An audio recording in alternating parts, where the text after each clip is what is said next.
Hello everyone, this is Heather Fleming with day 7 of 365 days of learning. So let's go.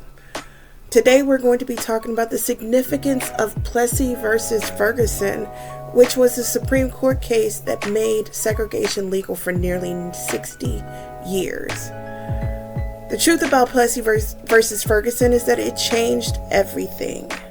So in 1892, Homer Plessy, who was black, but presented as white and could pass as white, bought a train ticket and sat in the whites-only car in Louisiana. He was arrested for breaking segregation laws.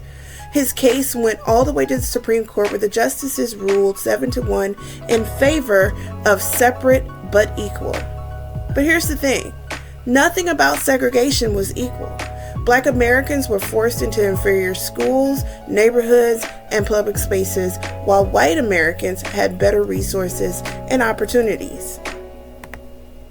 The Plessy versus Ferguson decision legalized segregation under Jim Crow laws, shaping American society for decades. It wasn't until Brown versus Board of Education in 1954, over 50 years later, that the separate but equal doctrine was overturned in public schools.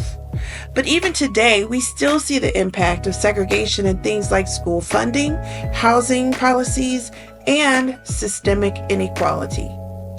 Plessy versus Ferguson reminds us how laws can be used to uphold injustice and how it takes time and effort to undo the damage. The fight for equality isn't over. So let's learn from history and continue pushing for a fair and just society.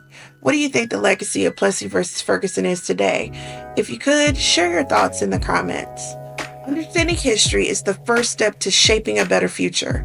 Let's keep the conversation going.